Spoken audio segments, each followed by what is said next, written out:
Boa noite, amigos. Estamos abrindo nosso Cadeira Cativa numa noite fria, com vento, né, na grande Porto Alegre. E, aliás, o que faz ficar frio é exatamente o vento, porque a temperatura é até bem razoável. Nesta noite de segunda-feira, pré-decisão. Amanhã teremos mais um jogo histórico, esse enfrentamento que se repete frequentemente nos últimos anos. Grêmio e Palmeiras. Aliás, já tivemos quase para dizer um primeiro round no último sábado, que era para ser um jogo quase que semi-amistoso. Para o Palmeiras não, porque buscava a liderança, mas o Grêmio está jogando as brincas do Campeonato Brasileiro, mas ainda assim houve troca de farpas, frasezinhas embutidas e tal. E na quarta-feira o grande jogo do Internacional contra o Flamengo, que depois do São Paulo é o time de melhor aproveitamento pós-Copa América. Fortes emoções. E hoje nós temos aqui, por falar em fortes emoções, duas figuras ilustres. Daqui a pouco também estará aqui uma outra terceira figura ilustre, que é o Luiz Braz, ex-conselheiro do Grêmio, vereador de Porto Alegre durante muitos anos, é candidato agora a voltar. E antes de apresentar os convidados, deixa eu mostrar o livro aqui do Fábio Mundstock. Mostra aqui, Chuchuzinho, ó. Chuchuzinho andou hoje agitado no fim de semana. Hoje ele estava meio disperso e tal. Não sei o que ele andou aprontando aí. Bom, mas está aqui, ó, Dr. Hélio Dourado. Esse livro é do Fábio Mundstock, que eu até dou fé aqui em muita coisa que ele escreve, porque eu acompanhei de perto. E essa amizade era uma amizade sincera, assim, e grudenta até, viu, o Cláudio Brito. Já vou apresentar o Cláudio Brito também. Cláudio Brito, fera, né? Um dos maiores comunicadores do Rio Grande do Sul, quase 50 anos de RBS entremeados aí com entradas e saídas, porque de vez em quando a gente larga o jornalismo para ir estudar. Tá? E foi o caso do Cláudio Brito, que resolveu ganhar dinheiro, foi estudar e tal, e virou uma autoridade, né? Como diria em Lagoa Vermelha, uma autoridade.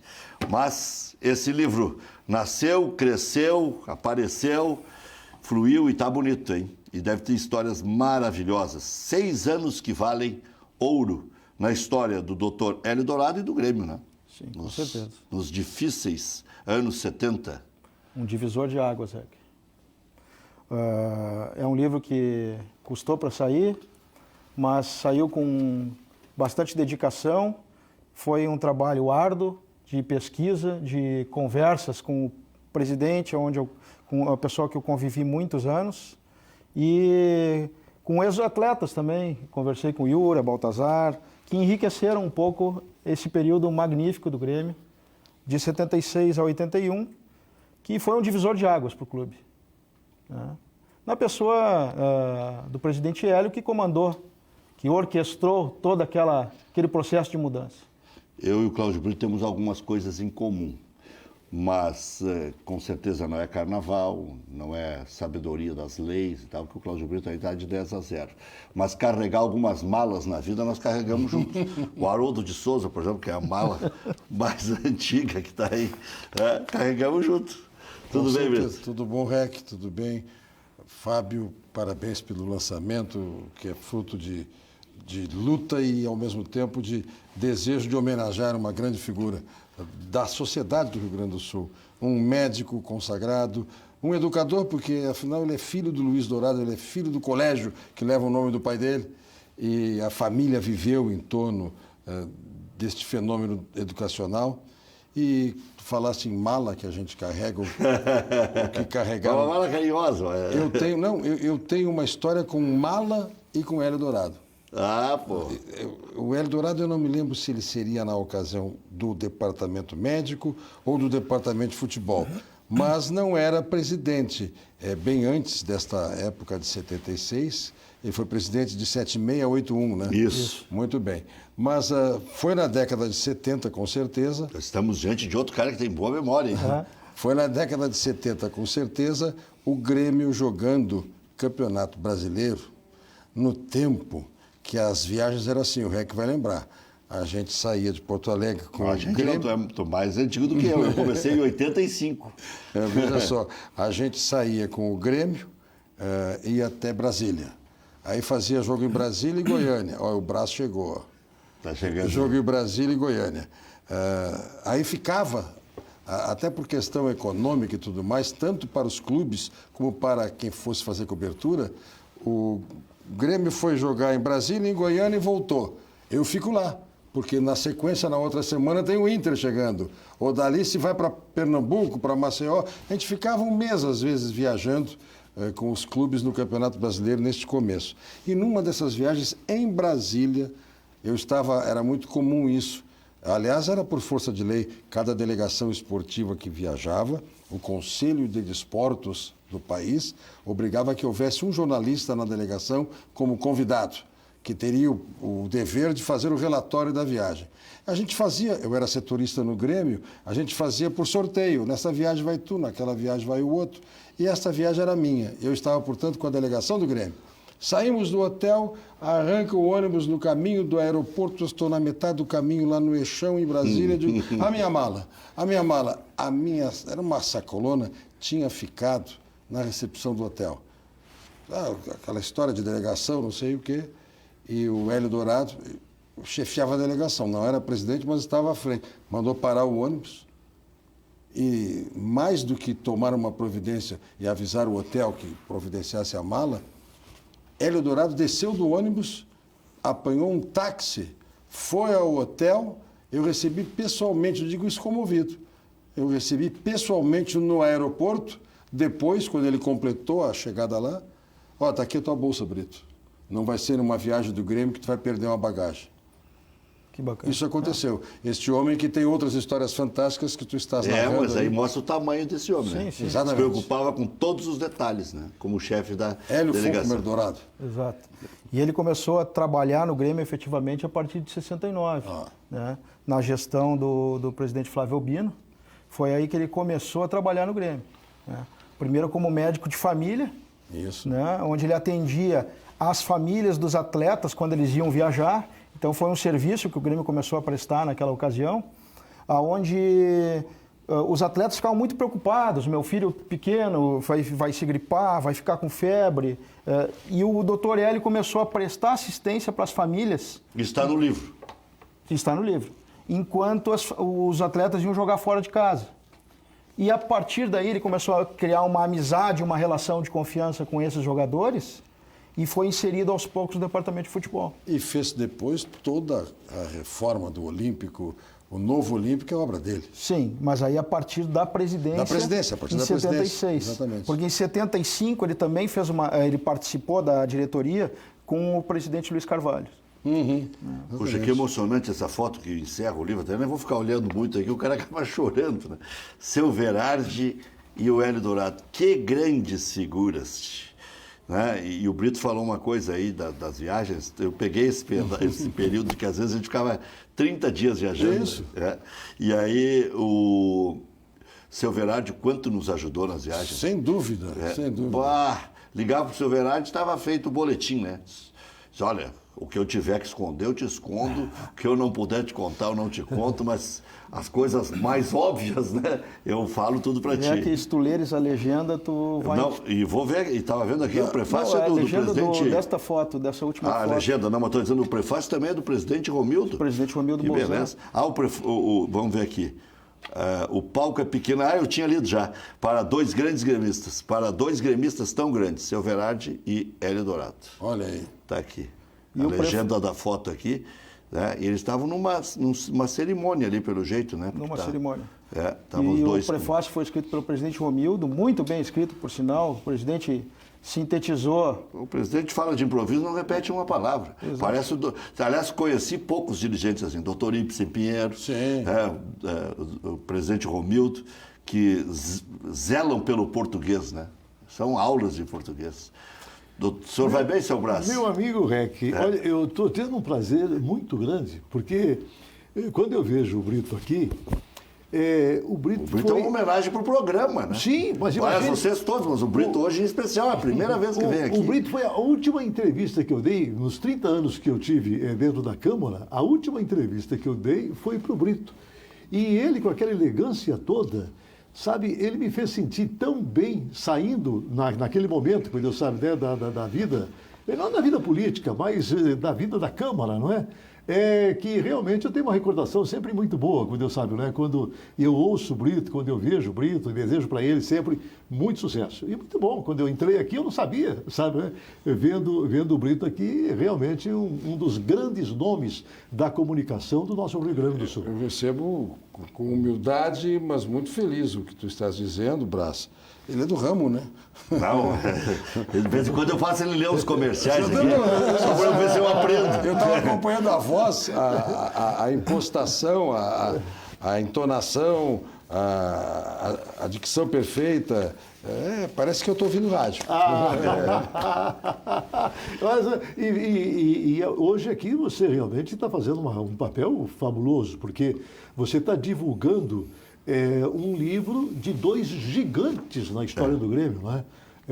Realmente uma das coisas assim boas da gente gremista, não é? E todo mundo sabe. Na verdade, o livro é em homenagem ao Hélio Dourado. Eu falava de uma foto que tem no livro, né? Mas dois gigantes, se incluiu o presidente que fez o prefácio. Com certeza, com certeza. Tem sim. mais gigantes aqui. Eu estava vendo aqui a foto dos 112 anos do Grêmio. 112, então, foi agora, em 2015, né? Os ex-presidentes aqui, e emocionante também. Bom, aqui tem foto com o Tarcísio, né? Na Câmara de Vereadores, como o Pujol e tal, mas na foto, a presença do doutor Oli Érico da Costa Fachin. Naquele ano ele veio aqui, com cadeira de roda e tudo, representando o Grêmio e tal. E Sabe, não tinha preguiça para nada, né? Essa história é uma coisa bem bacana, porque o seu Oli Fachin, em todos os momentos que o Grêmio tinha alguma festividade... Aqui a foto, ó, e com vários ex-presidentes. Ele mesmo com dificuldade de locomoção, ele sempre esteve presente. Ele não falhava nem nas reuniões do Conselho também. Nenhuma vez. Impressionante, né? O amor pelo Grêmio, né, faz essas coisas aí. Bom, mas vamos falar dessa decisão de amanhã. Mas olha só. O Luiz Braz, eu quero saber se você está animado, está de fraldão. Não, eu estou muito animado. Está esperançoso. Como é que eu vou definir? Não, olha só, eu estou muito animado. Não tenho dúvida nenhuma que vai ser realmente um grande jogo. O Palmeiras tem um time muito bem montado, comandado por um cara que é um dos melhores técnicos que nós temos na história do futebol brasileiro, que é o Filipão. Se pegar o currículo mais assim, diverso e amplo, o Filipão ganhou no Uzbequistão, ganhou na China, ganhou no Criciúma, ganhou no Grêmio, ganhou no Flamengo, ganhou no Cruzeiro, ganhou na Seleção Brasileira. Perdeu também, né? Mas estou dizendo... Faltando só o Campeonato Mundial, mas não FIFA, lá de Tóquio em 83, só falta... Mundial não FIFA, viu só? Só falta... Já deu uma letra para ti. Deu uma letra, já. Essa semana estava muito amistoso o programa. Só falta incluir o Espinosa no trio dos maiores vencedores do Grêmio. O Filipão está nisso, o Renato Portaluppi está nisso e o Espinosa também. Olha, tem algumas pessoas muito negativas que, quando falam do Filipão, só se lembram dos 7-1 naquele jogo contra a Alemanha. Mas acontece o seguinte, tem que se lembrar do Filipão com toda a sua história que ele tem no futebol, não brasileiro, mas mundial, né? Ele realmente é um dos grandes exemplos para nós em matéria de futebol. O Filipão brilhou em 76 com um grande time do Caxias. É verdade. O Filipão conseguiu fazer verão em Alagoas, né, quando iniciou como técnico, quando foi zagueiro também do Valmir Lorusso. O Valmir Lorusso era o técnico e ele era o zagueiro. Então, o Filipão ele conseguiu muitas proezas. O que eu não gosto do Filipão é que eu acho que ele está sem paciência. Ele deu uma porrada no colega Marcelo Salzano no sábado à noite, que não precisava, mas eu até entendo. Não sei se quando eu tiver tantos anos de profissão também não vou estar com essa impaciência, especialmente quando se ouve quase sempre a mesma pergunta. A pergunta foi bem feita até, só que é uma pergunta que ao longo do tempo se torna repetitiva. Quando você tira o Dudu, você não chama o Grêmio para cima? Perguntou-se para o Filipão, pergunta perfeita, normal. E ele disse assim, isso mesmo. Não sei se ele estava bravo com ele mesmo e não esperava. Ou então a frase seguinte seria: eu quero o Grêmio em cima para ganhar dele no contra-ataque. Não, mas ele tirou o homem do contra-ataque também, né? Não, mas acontece o seguinte, olha, você vê que o Grêmio foi com todo o time. Ah, bom, mas mesmo assim. É alternativo. O Palmeiras não foi com um time alternativo e entrou com o principal jogador deles, que é o Dudu. Agora, Mas você joga sempre o Brasil, isso aí é o amuleto. Mas é uma pergunta que eu faço o seguinte: por que o Dudu é mais jogador que os outros jogadores brasileiros? Porque o Dudu consegue jogar todas as partidas do Palmeiras. E o nosso jogador, os jogadores dos outros times, jogam um jogo cada semana e se sentem cansados. O Dudu corre, dá carrinho, ele tromba, ele faz um monte de coisa em todas as partidas do Palmeiras. E o Palmeiras estava disputando 3, ou está disputando, não estava, né? Agora está com 2. O Internacional tratou de tirar Mas o Dudu está sempre, rapaz, não é? E os outros, eu vejo jogador que joga uma por semana e fica cansado, não é? E o Dudu parece que não cansa nunca. O problema foi o exame de sangue aquele. Aquele de tira os... O Palmeiras ficou aí? Ficou. Olha só. Está treinando na PUC. Treinando na PUC. Está nos assistindo, Filipão, aí, com certeza. Agora, eu vou falar uma coisa para você. Para mim, o Grêmio, time por time, está mais encaixado do que o time do Palmeiras. Ah, não tem dúvida. Sabe, eu acho que sim. Amanhã pode acontecer um resultado que a gente não espera, negativo e tal. Pode, porque afinal de contas futebol é futebol. Agora, normalmente, o Grêmio amanhã vai sair com um resultado positivo da Arena. Eu estava ouvindo o nosso centroavante, o André. O André disse que o ideal é que o Grêmio não leve nenhum gol, porque tem gol qualificado na Libertadores, né? Então, o ideal é que ele não leve nenhum gol. Nessa fase tem? Tem gol qualificado. Então, seria bom realmente que o Grêmio não levasse nenhum gol. Mas, principalmente, que ele faça pelo menos um gol, né? Tem que sair daqui pelo menos com 1-0. Se eu não estou equivocado, só não tem saldo qualificado na Libertadores na final. Mas até a semifinal tem. Na final não tem. Não tem. A final é prorrogação e pênalti. É isso aí. Mas tem prorrogação. Tem prorrogação e tem saldo simples. E houve um tempo... Agora não, né? Porque agora é um jogo só. Agora não tem mais saldo simples. E houve um tempo, no tempo dos 2 jogos, que ainda tinha o terceiro jogo. Sim. Um tempo atrás tinha. Aquele que o Fluminense ganhou, que o Flamengo ganhou do Cobreloa, do Chile, Sim. Foi no terceiro jogo, não foi? Não, e aconteceram outras coisas. O Cruzeiro com o Boca, lá nessa época de 76, 77. Com o Bayern? O Boca... Bayern é mundial. O Boca e o Cruzeiro foram jogar o terceiro jogo em Montevidéu. Assim como teve final de Libertadores no Beira-Rio, porque era terceiro jogo e tem que ser em campo neutro. Era assim. Naquela época, sim. Até no Campeonato Brasileiro, muitas vezes tinha. Sim. Aquele confronto entre Grêmio e Flamengo, Sim, no final de 82, também poderia ter o terceiro jogo. Né? Apitou, né? Eu vou dizer algo aqui, me antecipando até ao momento do Inter, que eu sei que não agrada. Pois depois eu vou te perguntar também qual o sentimento, porque eu fiz a pergunta para o Braz, fazer para ti também. Eu vou te dar um sentimento... E para o Fábio está liberado. Vou te dar um também. sentimento Grenal, tá? Eu estou na Ubra, não estou na Rádio Grenal. Tá? Mas é um sentimento Grenal. A rigor,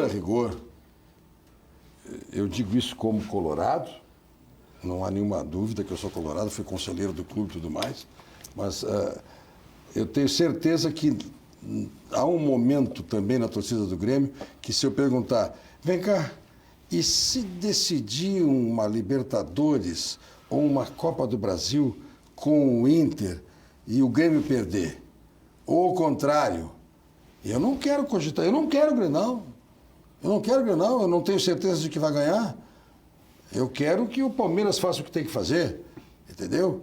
Agora, se nós chegarmos depois numa etapa decisiva, Grêmio Internacional, a gente tem dito, o Brasil vai todo vir para Porto Alegre, o Brasil vai se curvar diante do futebol gaúcho que tem aí, como já está tendo agora os 2 únicos clubes que estão em 3 competições, nós vamos ter as finais ou os momentos decisivos dessas 2 grandes competições, a Copa do Brasil e a Libertadores, decididas em grenais. Deus que me perdoe. É possível empatar sempre e dar o troféu para os 2? Então... Agora, Brito, se perde. Eu cheguei a sugerir que rachassem o prêmio, pelo menos. Como aconteceu em Rio Grande. No passado, em Rio Grande, está lá na sede do Rio Grande, Eu não sei se é na sede do Rio Grande, do Rio Grandense ou do São Paulo. Eu acho que é do São Paulo. Quem souber, manda para cá uma mensagem. Houve um campeonato que nunca se decidiu. E então eles encontraram a forma, serraram a taça. E metade da taça está lá como troféu. Campeonato Citadino do Rio Grande? Não, era campeonato gaúcho, era campeonato... Não é com 14 de livramento, uma coisa assim? É uma coisa assim. Acho que foi livramento.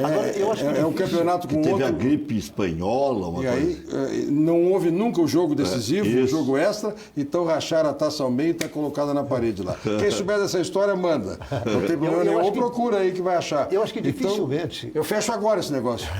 Fecho agora. Metade para o Beira-Rio, metade para a Arena. Dificilmente ou Copa do Brasil ou Libertadores não vai ser decidida num Grenal. Não, a Copa do Brasil vai. Eu acho que a Copa do Brasil está muito próxima de ser decidida no Grenal. É claro que, não é, Fábio, a gente não sabe, não é, a Libertadores está muito o que pode distante. acontecer. Agora, a Libertadores está mais difícil. Mas imagine amanhã, porque tudo pode acontecer.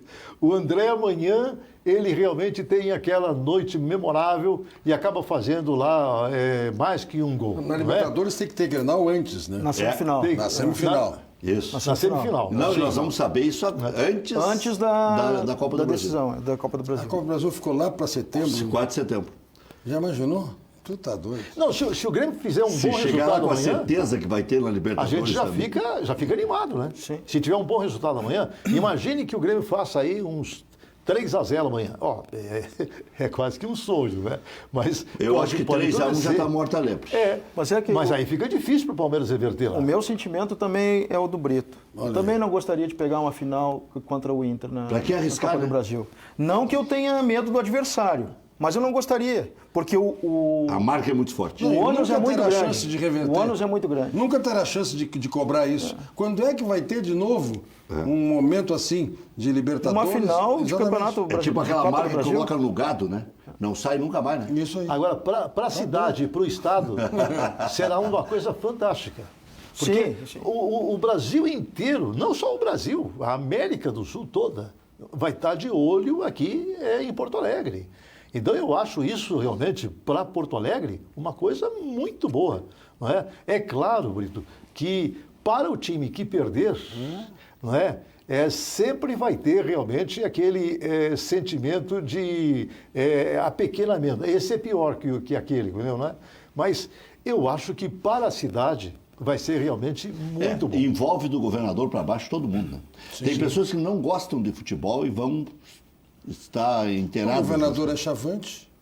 O governador é. E vai no meio da massa. O governador vai no meio da massa. Na época de classificação, ele estava lá. Sim.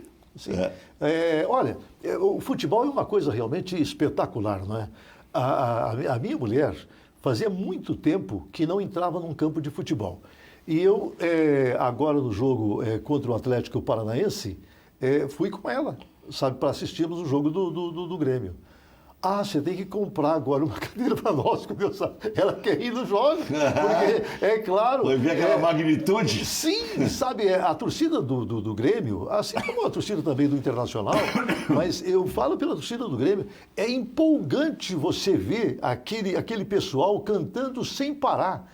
O pessoal do Atlético Paranaense, que no início estava se manifestando um pouquinho, não tiveram mais chance nenhuma de se manifestar. O Grêmio jogou muito bem, né? Jogou muito bem. O Grêmio jogou muito bem. O Grêmio podia ter matado. Eu acho que matou, mas podia ter liquidado ainda mais. Se fosse 3, estava liquidado. Não tem chance, né? O próprio técnico o Thiago Nunes foi muito claro, né? É praticamente impossível de reverter. Ele só faltou dizer isso.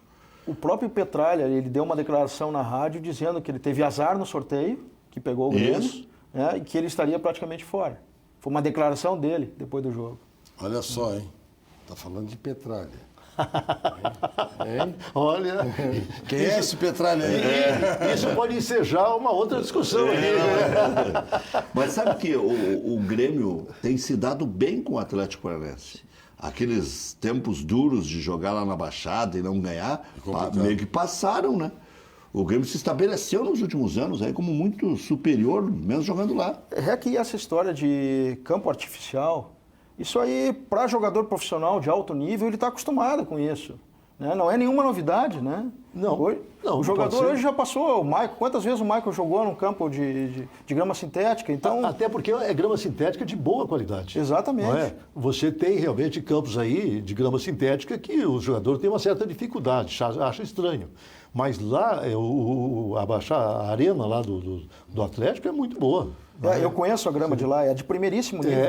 É verdade. É. Inclusive, tinha uma campanha aí incentivando que o Grêmio pudesse trocar a grama aqui, não é, por uma grama também sintética, com aquela qualidade toda. Mas eu acho que não, acho que o Grêmio está bem com o gramado. Andou mal só naquela época aí da Copa América, né? Que andou com o campo com alguns buracos. Mas agora não. O gramado, semana passada, estava assim uma beleza. Não é? Daqui a pouquinho teremos um jogo muito interessante para nós aqui do Rio Grande do Sul. Volta Redonda e Juventude. Sabe que até eu vou te dizer, esse jogo ele tem influência e não tem. Porque o Volta Redonda ele tem 24. Se ele ganhar, ele vai a 27 e passa do São José, passa do Remo. No entanto, vai ter que confirmar na última rodada aqui. Ganhando, praticamente ele se classifica, porque São José que iniciou muito bem. Né? o São José que iniciou muito bem, mas o Volta Redonda, se ganhar hoje do Juventude, vai a 27 e praticamente encaminha a vaga. E já estão classificados praticamente o Juventude e o Paysandu. Se ficar classificado também o Volta Redonda, aí, na última rodada, por exemplo, o Ipiranga ganhando do Juventude, pode daqui a pouco complicar a vida do Juventude. É em Caxias ou em Erechim? É em Caxias. Em Caxias. Porque antes eu estava projetando um jogo de compadre, mas o Ipiranga fez o favor de perder no final de semana para o Boa Esportes. Aí é brabo, né? E o São José vai ter que ganhar do Volta Redonda, ganhando do Volta Redonda, vai a 28 e tira o Volta Redonda. É uma competição bem acirrada essa. Então, é que o Volta Redonda ganhando hoje joga pelo empate na última rodada no Pasto da Areia. E o Brasil de Pelotas é que joga amanhã contra o São Bento em casa, e o Brasil de Pelotas amanhã pode entrar na zona de rebaixamento. Tá com 1 ponto só de poupança para a zona de baixo da tabela. Para a zona de baixo. Zona de baixo. É. Não tem... Mas ele começou muito mal, né? Aí depois se recuperou. E agora está mal de novo. E agora está mal de novo. A partir da mudança de técnico, Eu pensei que com a entrada do Bolívar iria dar piorou, uma... né? Piorou. Pensei que fosse dar uma melhorada. Né? Ganhou uma partida só, agora a última perdeu para o Coritiba, num jogo que até administrou bem, até os 30 minutos, estava normal, estava equilibrado, depois tomou 2 gols e ficou numa situação Porque difícil. o Bolívar é um bom treinador, hein? Eu fiz 2 cursos com o Bolívar na CBF e ele é muito compenetrado, bem estudioso e sabe muito de futebol, né? Então, estava com a expectativa de que... Nasceu falando de futebol, né? De que o Brasil fosse dar uma erguida. E parece que ele ganhou uma só, né? Com o Bolívar foi uma vitória. Só uma vitória. Empatou com o Oeste agora recentemente também. Ganhou umazinha só. Ganhou do Vitória da Bahia em casa de 1-0. Eles ganharam, o Brasil ganhou do Botafogo de Ribeirão lá em Ribeirão. Mas aí eu acho que era o Gustavo Papa, interino. Era o Papa, é verdade. Chegou a abrir 3-1 e terminou 3-2. Foi o Papa. Fábio, as histórias com o doutor Hélio Dourado são bem abrangentes, mas tem um momento de angústia, no fim da vida quase, que foi a construção da arena, que era exatamente o que ele não queria, que se aproveitasse aquela zona nobre do Estádio Olímpico. Como é que você acompanhou isso junto com ele? O livro não aborda a arena. Ele fala de um período onde ele foi presidente. Agora é extra-livro. Mas a questão da arena, o que acontece é o seguinte, é natural que uma pessoa que vivenciou a construção do Estádio Olímpico, lá em 54, ele vivenciou aquela construção. Né? Depois ele Saturnino Vanzelotti trabalhou dentro do Grêmio, trabalhou em gestões do clube, foi presidente, foi vencedor. É natural que ele tenha um sentimento de um filho partindo. Né? Essa é a primeira situação. A segunda situação é em relação... Ele não era totalmente contra a arena em si. Ele foi contra o modo que foi formatado o negócio arena. O negócio arena não entrou na garganta dele. E o presidente Hélio Dourado, positivamente e negativamente, era uma pessoa de autoridade. Ele falava mesmo. Ele era uma pessoa que tinha suas convicções e muitas vezes não voltava atrás. Então, isso tinha o lado bom e tinha o lado ruim, né? Então, ele foi muito enfático na questão Arena. Mas essa foi a questão. E depois, quando, na minha opinião, o presidente Odoni poderia, naquela ocasião, ter sido mais maleável e conversar com o presidente Eldorado, explicar a situação e tentar trazer ele para dentro do processo, o presidente Eldorado foi alijado naquele momento. E ele se sentiu muito ofendido. Depois, com o presidente Romildo, que soube lidar com a situação, conversar com o presidente Eldorado muitas vezes e trazer ele, inserir ele no processo Arena, o presidente se sentiu mais à vontade. O Fábio, mas o processo da Arena foi mal encaminhado, porque se não é o Fábio Koff que, de repente, chegou para todo mundo e disse: a Arena não é nossa. Botou o bode na sala. Exatamente. Ah, sim. Olha, a partir daquele momento do Fábio Koff, começou a haver uma reviravolta. Os gremistas começaram a olhar que já não tinham mais um estádio. Sabe, o estádio não era mais deles, não é? Então, eu acho que o Fábio Koff, o Hélio Dourado, não é? E mais uma plena de dirigentes ali, eles foram fundamentais para que a gente pudesse modificar um pouco aquele contrato, que era realmente muito ruim, não é? E chegar até uma fase, como nós estamos chegando agora, em condições de adquirir realmente o Grêmio a não administração. ganhava títulos, o Internacional ganhava os seus principais títulos. O Grêmio constrói a Arena e, para colocar os seus sócios, pagava 42 milhões por ano. Depois passou a pagar 18, fruto da remodelação do contrato, fruto do trabalho de excelência do presidente Fábio Koff, que era um cara com inteligência acima da média. No entanto, eu sei que daqui a pouco veio o Beto Bedin lá de Novo Hamburgo e disse que o contrato é excelente. Porque eu brinco até que ele tem uma carteira do presidente Odoni, uma foto do presidente Odoni na carteira e um quadro na cabeceira da cama. Mas não é esse o problema. O problema era sobreviver durante esse período. Porque tem uma hora que a gente não pode querer comer caviar porque um dia vai pagar. Não, vai morrer de fome dali a 3 dias. Se o Grêmio continuasse pagando 42 milhões para botar o sócio dentro da Arena, como é que ia contratar jogadores? Como é que ia pagar a folha de pagamento? Como é que ia pagar os funcionários remanescentes, folha de pagamento dos jogadores, não tendo nem a renda dos jogos? Então, aquilo ali, que parece um ato simples. Ah, mas o presidente Odoni, o presidente Koff torrou o dinheiro do Grêmio e deixou o Grêmio ainda mais endividado. Não é mentira isso aí. Caiu na lábia do Luxemburgo, gastou um caminhão de dinheiro que não podia gastar, não ganhou títulos e endividou ainda mais o Grêmio. Mas dívidas pagáveis a médio e longo prazo. Porque a curto prazo, o Grêmio tinha que ter o mês a mês. Não tinha como ser diferente. Ou tomava as rédeas, como disse o Brás, ou não tinha o que fazer.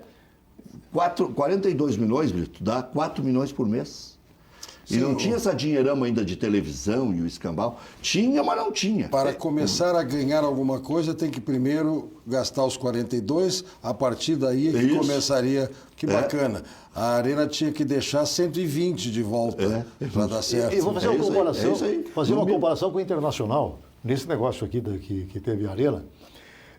Na época, eu ainda vereador de Porto Alegre, nós votamos a modificação do plano diretor e na área ali do Olímpico, a OAS exigiu do Grêmio, para que assinasse aquele contrato, que a altura ali dos prédios fosse maiores do que o normal da cidade, que é o máximo da cidade. A cidade comporta mais ou menos, acho que 70 metros de altura no plano diretor, e ali ficou 130, se eu não me engano, ficou mais ali para o pessoal da OAS.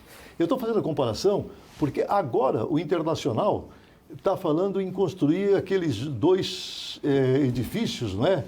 Ali perto ali junto ao Beira-Rio. E vai surgir, é claro, que um problema de plano diretor. Mas fácil. Mas o índice construtivo do Tem outro Beira-Rio ele foi problema. A proximidade com o Rio. Não. Imperadores do Samba, Praiana. É verdade. E a Banda Saldanha, que historicamente, lá onde se discute o plano diretor, lá naquele auditório da SMOV, lá eu estive presente, fui assistir, fui dar um depoimento também, ainda na questão da Copa do Mundo o que ficou negociado, vão avançar, agora é o centro de eventos. Isto. E como é que é? O que vão fazer? Pode fazer o que quiser, mas arrumem o lugar para as escolas de samba.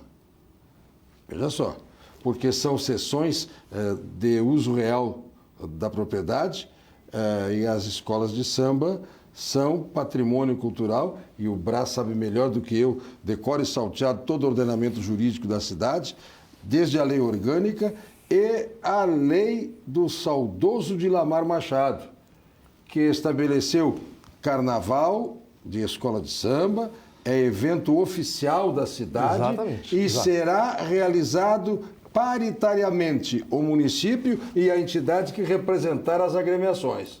Isso está lá, uma leizinha nesse sentido, 4 ou 5 artigos, revogam-se as disposições em contrário. Pode ter plano diretor, podem fazer o espigão que quiserem, onde quiserem, mas as escolas de samba têm o sagrado direito de terem uma comunidade, terem uma referência, como, por exemplo, tem a Restinga lá no seu bairro, tem a Imperatriz Dona Leopoldina e todas elas.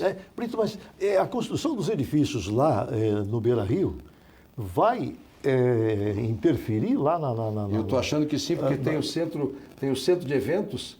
Quando chega no Beira-Rio, passou ali o Fernandão, entra à direita para entrar no estacionamento, o estacionamento do MAPA, que é o da esquerda de quem entra, ali vai ser realizada a obra do centro de eventos. Sim. Que vai, em tese, empurrar A escola de samba para... a Saldanha para mais longe. Haveria, e há esse projeto, Brás, uma locação que seria o Centro Integrado do Samba. Essas agremiações todas que eu citei estariam ali entre aquele pontilhão da Mackenzie, lá, o Mackenzie, né?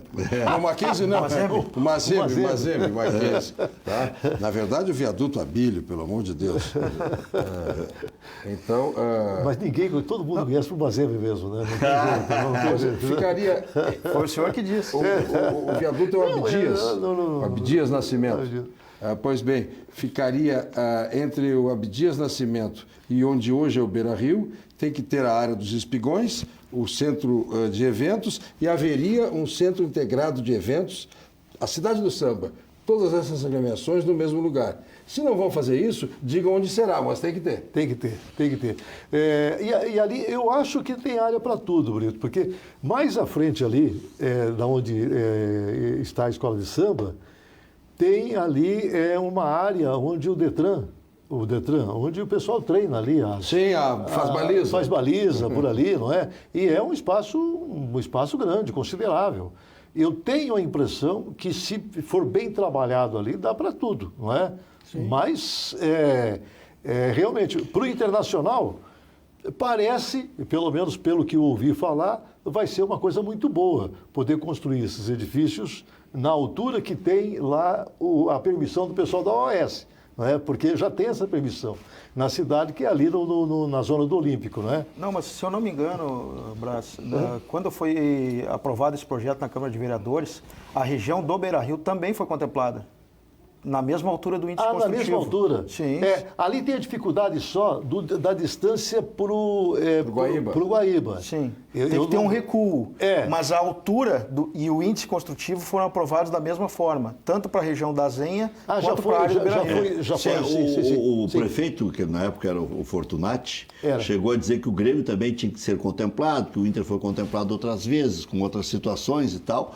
Mas ainda assim houve a equiparação dos índices construtivos. Houve. O Inter, quando foi contemplado, sofreu flauta. Os gremistas diziam, vai se comprar uma boia cativa?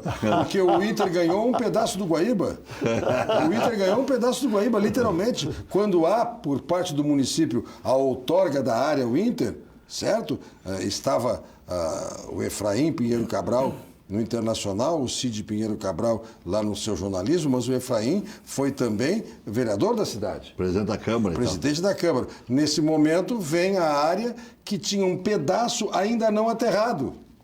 Eu tenho até fotografia, eu era da banda marcial do Colégio das Dores, e nós fomos lá tocar na Pedra Fundamental, era no meio do aterro.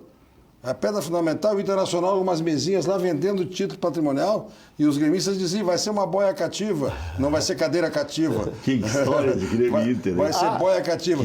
E o Internacional, não, o Internacional, então, ganha a sua praça esportiva numa área em que era o Guaíba, e um pouco mais para cá é onde vão construir esses espigões. Agora, falando agora com muita força e muita seriedade, em favor do Grêmio e da comunidade, o que tem que acontecer, antes até de se preocupar com o destino da área do Olímpico, é a urbanização em torno do estádio atual, em torno da arena. Ah, sim. Aquela comunidade tem que... Sabe que aquela necessário, comunidade ali tem necessário. algumas histórias interessantes, aquela dos arredores da arena. Tem, claro, eu não vou dizer que seja em toda aquela região, mas tem regiões ali que as pessoas nem chaveiam a casa. Sabia? Deixam aberta e ninguém rouba nada. Em todos esses anos do Grêmio, aí são 6 anos já de arena, vai para 7, né? Isso, 2012, dezembro de 2012. Dezembro de 2012, vai para 7 anos. Que eu lembre de alguém divulgar, eu nunca vi depredarem um carro ali. Não. Riscar um carro ali. E as pessoas ainda têm algum receio de estacionar ali nos arredores, deixam lá no DC ou deixam lá na J. Renner. Eu não lembro, porque ali eu acho que um cuida do outro para não perder a estaciono freguesia. sempre próximo. Eu não estaciono no estacionamento do Grêmio, estaciono próximo, sabe? Mas nunca tive nenhum tipo Nenhum de problema. problema. Então, ali se criou uma infraestrutura que o povo concebeu, né? E estão se desdobrando.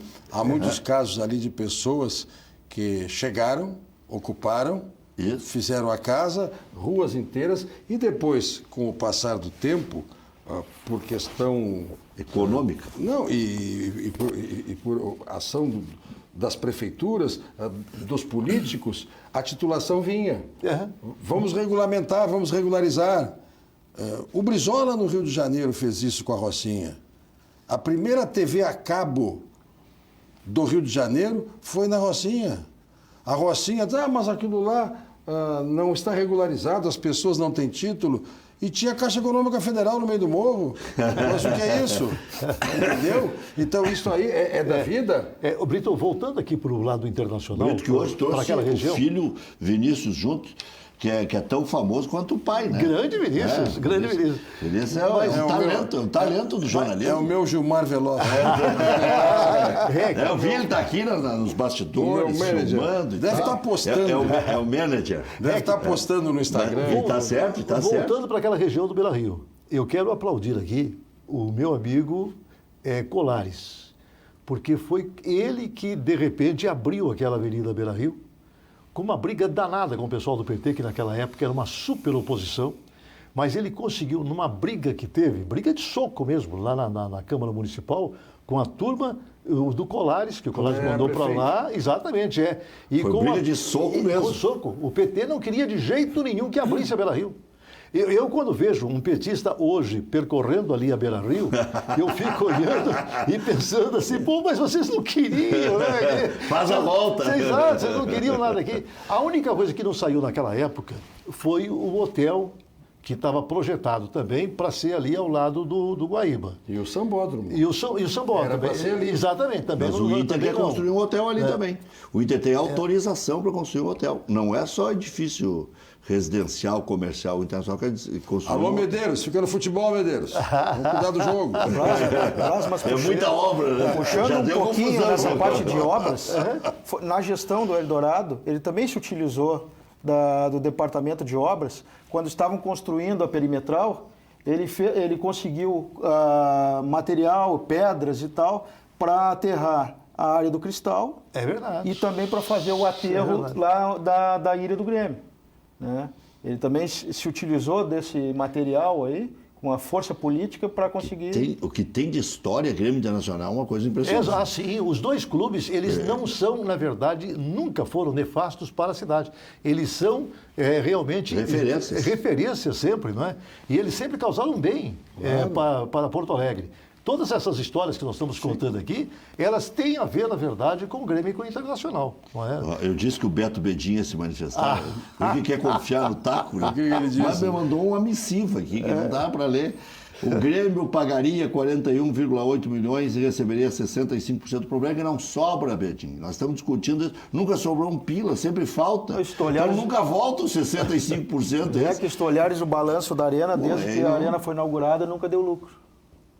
O balanço da operação Arena é deficitário. Aí está dizendo aqui, em 2011 o Grêmio recebeu 22 milhões do quadro social. E em 2018 recebeu 80 milhões. Tá, mas não entraria nada para o Grêmio. Ia ficar tudo para a OAS. Né? E... Assim como o primeiro contrato ficaria. Ficaria.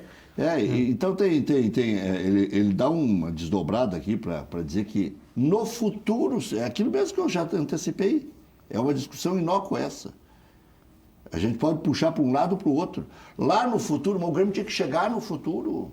O Grêmio não ia sofrer solução de continuidade. Também não adianta a gente ficar discutindo o que foi feito lá no passado. Agora também está aqui, está tudo documentado em livros, a história bonita da década de 70, quando o Grêmio se juntou aos gremistas.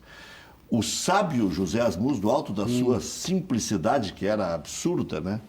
Ele dizia assim, não falo tanto em entorno.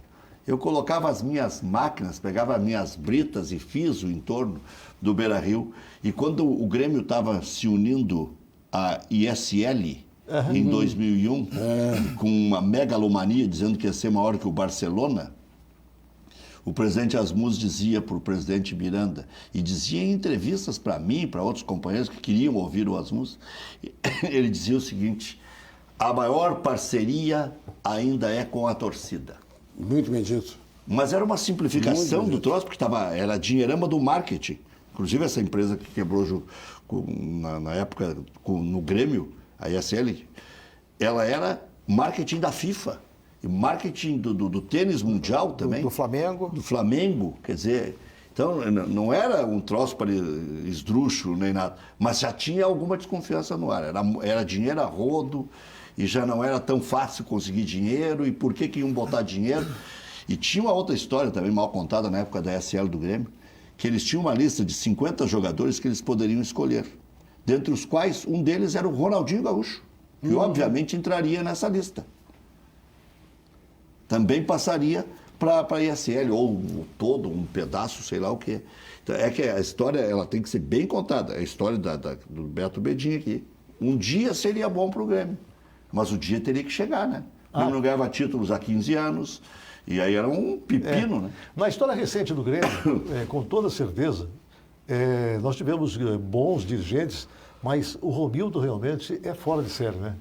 O Romildo, eu acho que ele conseguiu dar uma nova perspectiva para o Grêmio. O Grêmio, antes do Romildo, estava enfrentando apenas os problemas, mas não tinha realmente bala suficiente para poder vencer esses problemas. O Romildo veio, ajeitou a casa e hoje o Grêmio realmente é superavitário. E hoje, e essa virtude aí, o Brito tem muito mais experiência, o senhor também, né? Permita-me chamar de senhor. Não para com pela isso. Câmara de Vereadores. Não, e o Fábio pela convivência. O administrador, ele tem uma importância fundamental nas instituições. Sim, com certeza. Se cair na mão errada, acaba. E a gestão... Pois não. E a gestão que o Romildo está fazendo com sabedoria, sabendo administrar o dinheiro, os recursos hoje, porque hoje os clubes estão recebendo muito mais do que recebiam antes. É isso aí. A arrecadação é muito maior. A tentação é muito grande. E se tu tiver sabedoria na gestão do dinheiro, tu consegue trabalhar. Olha o que grandes clubes aí do centro do país estão arrecadando, estão gastando com atletas sem ter resultado. Discutir agora qual é a maior torcida não é o caso, mas qualquer dos dois dirigentes, o presidente colorado ou o presidente gremista, tem condições de sentar-se em torno de uma mesa de negócios, seja com uma sucessora da ISL da vida, ou quem se apresente para fazer parceria. O presidente do clube, e o Romildo com certeza age dessa forma, haverá de dizer, pois não, o senhor está falando com quem representa metade do Rio Grande. A metade do Rio Grande do Sul é nossa, seja o Colorado ou seja o Grêmio. O que o senhor quer? Qual é a sua proposta? O que o senhor quer fazer? O senhor veio aqui para fazer crescer a metade do Rio Grande do Sul? Ou o senhor veio buscar desta metade do Rio Grande do Sul valores, dividendos para crescer a sua empresa? Vamos conversar então. É isso aí. Vamos conversar então. Tem uma coisa que dói muito, como cidadão da cidade de Porto Alegre. É muito mais do que ali em torno da arena, ou a situação que esteja o Beira-Rio fazendo isso aqui. O que dói no coração é ver a ruína do Olímpico. Honestamente, é terrível o que já aconteceu e está acontecendo ali de destruição. Eu tenho um outro exemplo similar para fugir do esporte. A situação dos prédios públicos do estado do Rio Grande do Sul. Está aí o governador precisando de dinheiro, está anunciando que vai fazer uma audiência pública para vender ações do Banrisul. O Banrisul não vai ser privatizado, mas vão vender aos pouquinhos com ações. Tudo bem. E foi feito um levantamento, REC. O pessoal do Colégio Registral, que cuida dos cartórios de registro de imóveis, entregou ao Palácio Piratini 6 mil matrículas de imóveis que são do estado do Rio Grande do Sul em desuso, ou nada dando. Tá, e o que pode se fazer nisso? Botar em votação na Assembleia? Eu vou dar um exemplo ainda, que esse me dói diariamente. A Avenida João Correia, a entrada principal de São Leopoldo, à direita tem o Colégio São Luís, à esquerda está ali o Fórum. Era o fórum. Eu trabalhei ali, eu fui promotor ali, eu fiz dezenas de júris ali, centenas de vidas foram decididas ali. Este é o aspecto romântico de tudo isso. Mas, veja só, o prédio está já em ruína. Para acabar com a invasão de pessoal que até crime cometeu lá dentro, fincaram os moeirões na calçada para não haver acesso ao prédio do fórum. Quando o Fórum de São Leopoldo mudou-se para a Avenida Unicinos, certo? E o presidente ou o diretor do foro foi ao palácio. Aqui é uma metáfora que eu estou fazendo, mas alguém fez isso. Entregou a chave ao governo do estado. Olha, muito obrigado. O Poder Judiciário agora construiu a sua casa, o fórum é lá na Avenida Unicinos e o prédio que era do estado, que é do estado até hoje usado, está aqui. REC, isso vai para 20 anos já, REC. Imagina. A Brigada Militar pediu, os brigadianos imploraram, os bombeiros. Havia uma outra determinação na comunidade, em combinação com essas instituições, vamos fazer um centro operacional. A APAI pediu, a APAI fica nos fundos, a APAI pediu, nos entregue isso aqui. Nós temos uma comunidade que se envolve em favor da APAI, vamos fazer disso. Não. E a APAI de São Leopoldo funciona bem. Não entregaram, o prédio está se destruindo e ele é um exemplo de outros tantos. O que tem que ser feito, primeiro é uma decisão política. E depois votar com a Assembleia Legislativa, desfazimento, não acabaram de votar para não ter plebiscito, para privatizar isto ou aquilo, é venda de patrimônio público. Muitos desses imóveis foram recebidos, como se diz, em dação em pagamento. Dar. Quando eu devo imposto, eu não paguei o ICMS, eu não paguei o IPVA, eu não paguei os tributos estaduais devidamente e, numa execução fiscal, perco este prédio. Ou então eu limpo a minha área, olha aqui, eu tenho um prédio, tenho um edifício de apartamentos ali em tal local, eu estou entregando ao Estado para zerar minha dívida. Dação em pagamento. E o Estado recebe e não sabe o que vai fazer. Tem que saber.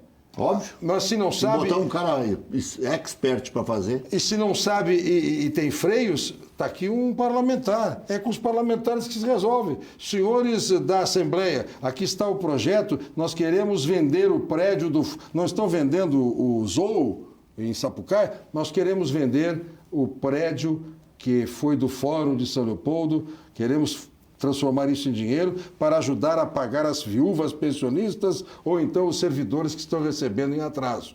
Tem 6 mil imóveis nesta condição que o governo do Rio Grande do Sul tem que dar cabo e transformar em dinheiro. E normalmente bem localizados. Sim. Porque eram centrais ou eram em lugares fundamentais para desenvolver tal ação. Tem áreas de campo aí no interior, porque, como eu digo, foram imóveis recebidos para pagar dívidas fiscais. Muitos acabam virando elefante branco contra o governo. E essa é a única forma que existe hoje para se diminuir essa grande dívida, né, que o Estado contraiu e que eu acho que pode realmente, Deus sabe, ser melhorado exatamente com a venda desses Agora tem desses o patrimônios. ginásio da Brigada, né? Agora que foi demolido recentemente, a semana passada. Sim. Ali tem uma permuta com uma companhia de supermercados e tudo. Em troca vão construir. Mas ela outro já foi presídio. efetivada, essa transação? Sim, essa transação está encaminhada. Agora não sei o que vão construir um supermercado ali. Em algum outro lugar deverão construir um presídio. Mas o supermercado, ele não seria na área do Força e Luz, do antigo estádio de Força e Luz? Que já foi quadra dos Bambas da Urgia também. Mas eu fiquei naquela área ali. Sim. Eu fiquei chorando quando eu vi demolir o ginásio da Brigada. Aliás, só para esclarecer ao Fábio, esta área que foi a Timbaúva, Sim. o antigo campo do Força e Luz, que depois serviu de quadra de ensaio para os Bambas da Urgia, esta já é desta empresa. Sim. Já é dessa empresa. E agora, na esquina da Ipiranga ali, vai a área da Brigada Militar para uma permuta. É o Zafari? Isso. É o Zafari. Eu fiquei chorando porque muitos anos eu fiz ali o show do Quilo no ginásio da Brigada Militar.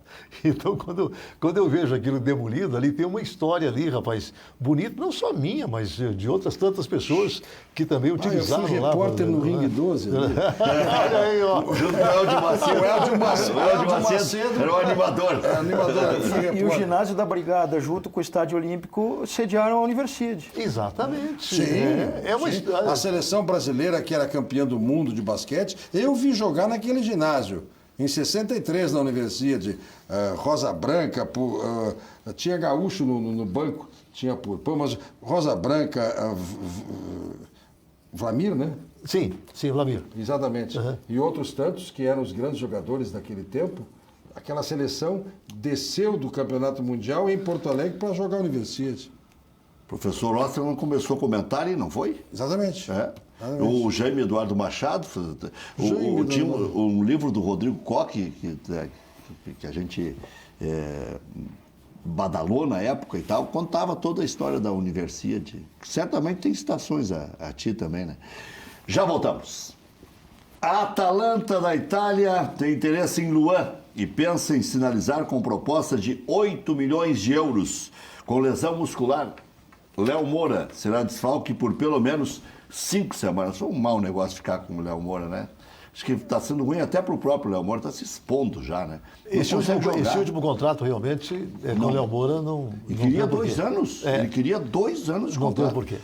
Recuperado, o Michel retomou os trabalhos hoje e deve ficar à disposição dentro dos próximos 7 dias. Grêmio recebe Palmeiras amanhã, 9h30 da noite na Arena, 50 mil pessoas é a expectativa de público. Renato deve manter a equipe que vem atuando com Paulo Vitor, Leonardo, Jeromel, Kahneman e Cortez, Matheus Henrique, Maicon, Alisson, Jean-Pierre e Everton, com André no comando do ataque. Em entrevista coletiva, o André disse que, por conta do gol qualificado, cuidado para não levar gols, como disse há pouco o Luiz Braz, amanhã será redobrado e a tentativa será por, pelo menos, fazer um gol e não tomar um gol. Então, quer dizer, é aquela história da neura, né? Tomar um gol em casa, depois, se for 2-1, 1-0 lá já dá Palmeiras, se for 3-1, 2-0 lá dá Palmeiras.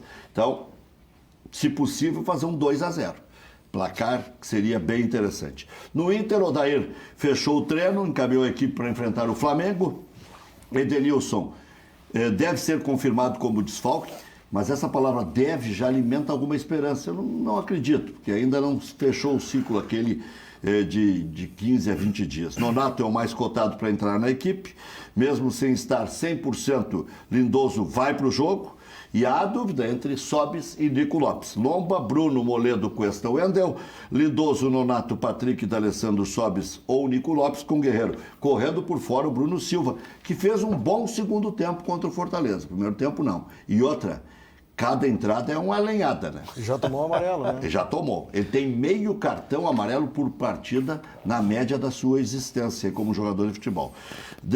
E até sexta-feira, a definição da liberação do Guerreiro, mas a direção do Inter não está otimista. Engraçado que a Federação de Futebol da Argentina, a Associação de Futebol da Argentina, a AFA, aceitou o pedido do Grêmio e não convocou o Kahneman. Nem sei se ele iria ser convocado, mas lá se disse que o Grêmio pediu e levou. Estamos de volta com o nosso Cadeira Cativa. Vamos juntos até às 8h30 com Fábio Mondstock, Cláudio Brito, Luiz Braz, vários e vários dizendo aqui, hoje é só de estrelas o programa. Feliz Estrela. Né? Vocês frequentavam era o chão de estrelas. A gente mereceu tanto. Vocês frequentavam ali na José do Patrocínio, o chão de estrelas. Chão de estrelas. Mas eu cheguei a pegar o Sandália de Prata ainda. Sandália de Prata Sandália de também. Prata. Também. E dancei ali também, né? O Sandália de Prata sucedeu Era o bom Chão pra de Estrelas. caçar ali, mas quando era solteiro e tal. E na esquina, o Carinhoso. Mas chegaram a conviver, a ter no mesmo tempo o Chão de Estrelas e o Sandália. Lado a lado. É, lado a lado. Lado a lado. É. E Depois um fechou, acho que foi o Chão de Estrelas. Quem fazia a O temporada... Carinhoso, né? Que era não é do filho do Lupicínio, não? Não, Carinhoso? não. O do filho do Piscina era o Se Acaso Você Chegasse. Ah, é isso aí. Ah, ali era foi presidente da Restinga, patrono da Restinga, dono de cartório, compositor de samba enredo. Não está me vindo o nome agora. Mas Prazer, contigo essa encrenca aí. Não, mas eu não. Eu não adianta puxar pela memória. Mas o Reduto ali realmente era... O Santana cantava no Chão de Estrelas. A Adelaide, que foi musa inspiradora do Lupicínio em tantas músicas, a dona do bar, uma das músicas do Lupicínio, em que ele revela a sua paixão pela dona de um bar, é a Adelaide, que tinha na Marechal Floriano também o restaurante Café Adelaide. A Adelaide era dona do... Um dia vamos fazer um programa aqui só de essas reminiscências aí. Não, Né? mas vamos trazer uma banda para cá. Vai ficar completo. Mas o programa hoje está de tudo, né? De De política, tudo, de né? coisa Isso boa. é que é o bom. Vamos ao Paraíso. Bem, Brito, você chegou a ser repórter esportivo uns 5, 6 anos. Não, acho que mais. Já te conto, eu recebi um reforço. É? O seu Vinícius me lembrou o nome da grande figura do Bar Carinhoso, o Flávio Pinto Soares. Flávio Pinto Soares foi dono de cartório, ele era dono de cartório de títulos e protestos, foi depois uma das figuras ímpares na vida do bairro Restinga, em Porto Alegre, e por consequência da escola de samba. E foi compositor. Ele fez samba em parceria com o Dominguinhos do Estácio, por exemplo, o Flávio Pinto Soares. Ele era o dono do Carinhoso, aquele lugar que nós falávamos há pouco, na José de Patrocínio, em Porto Alegre, tinha o Chão de Estrelas, o Sandália de Prata, no lado de cá, na esquina, com a Joaquim Nabuco, ali estava o Carinhoso, que tinha este nome, claro, em homenagem ao grande Braguinha, compositor. Com toda a junto com o história que Pixinguinha. tem, hoje está meio abandonada a Cidade Baixa. Exatamente. Está perigoso ali. Tá, não era para estar assim. Mas, enfim, você perguntava o meu tempo de crônica esportiva. Eu comecei em 65. Não, então tem bem mais, né? Não, naquele tempo, eu não sou jornalista formado. Até porque sou jornalista registrado, com todas as prerrogativas, porque eu sou anterior à regulamentação da profissão, que veio em 69. E atenção, nós jornalistas temos que ter plena consciência das coisas e devemos contar a história adequadamente. Em 1968, no dia 13 de dezembro, o AI-5 veio pisar nesse país, o Ato Institucional número 5. Para dar uma balinha de goma para a imprensa que estava denunciando barbaridades da ditadura e o endurecimento das relações sociais com o ato institucional, surgiu a lei, um decreto-lei de regulamentação da profissão de jornalista do tempo que os 3 ministros militares sucederam Costa e Silva, que ficou doente, em 69. Sai o decreto-lei dizendo, a partir de agora, para ser jornalista, tem que estar formado, tá de coisa. Muito bem, ótimo, parabéns, eu luto por isso também, quero que seja assim a minha categoria, muito bem. O outro dispositivo dizia, aqueles que já trabalham há pelo menos 2 anos, terão 90 dias de prazo para requerer o registro com todas as prerrogativas. E assim eu fiz, eu já trabalhava desde 65. Quando eu falo que a imprensa tem que ser adequada e contar tudo, este mesmo decreto tão importante, tão magnânimo, tinha 2 coisas que para mim são mazelas.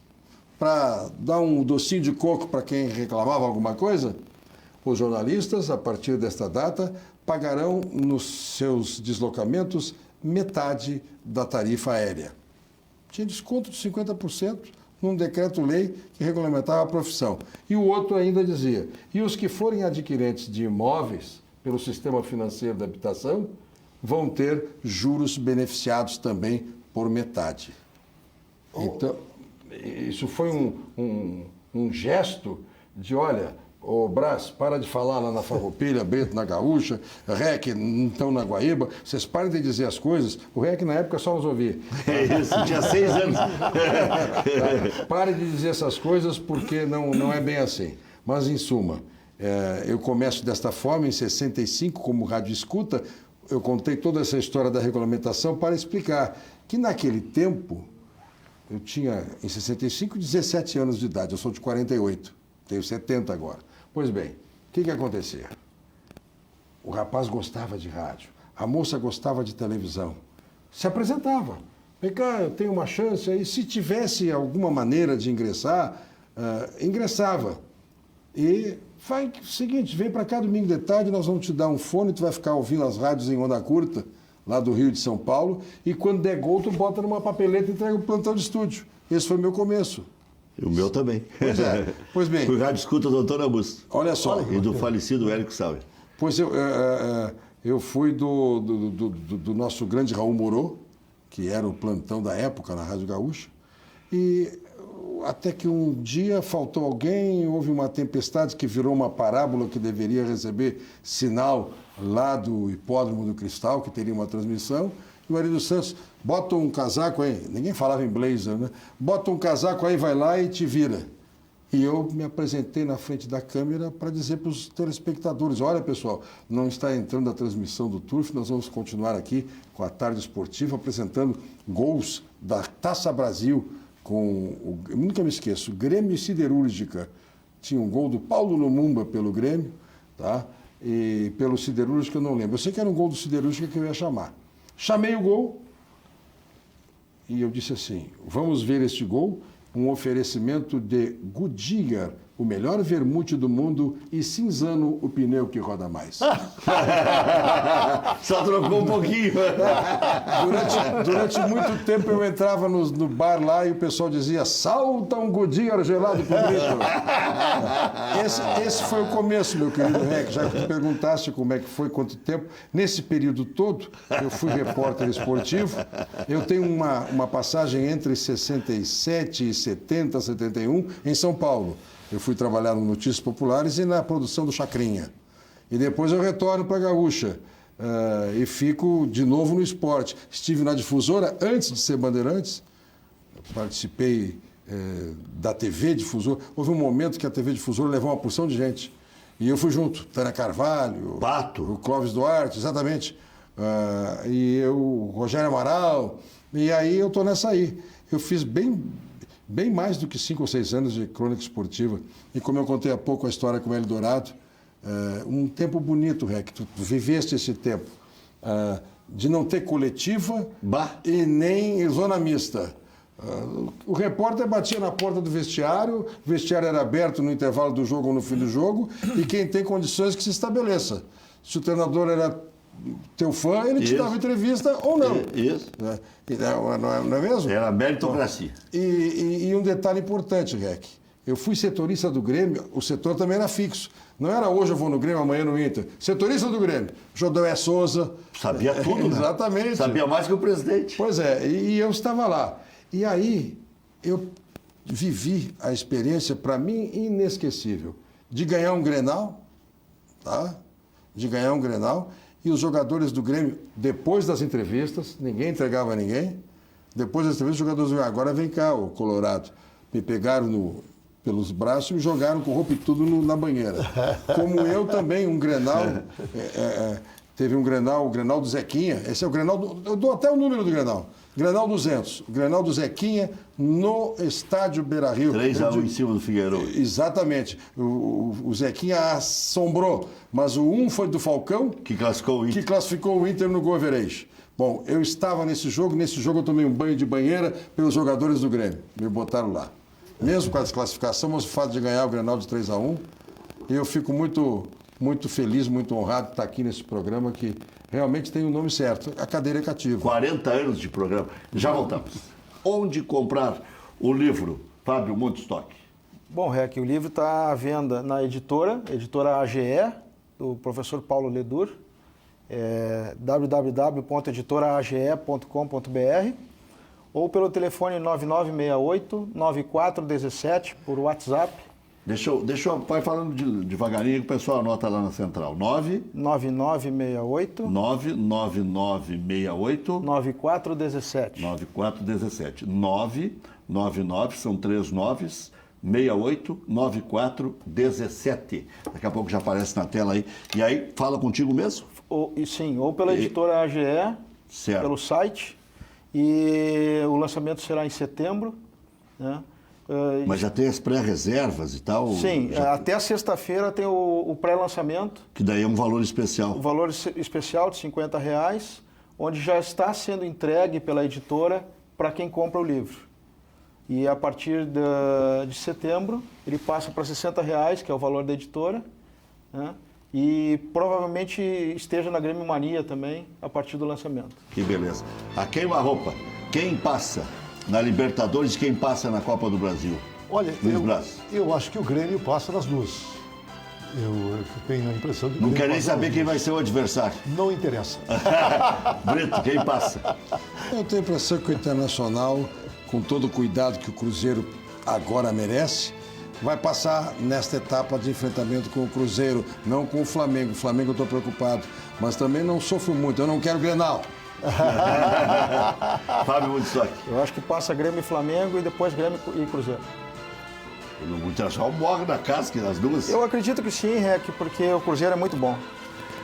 89 aconteceu isso, era para dar tudo certo e o Internacional deu tudo errado, né? Mas amanhã tem mais.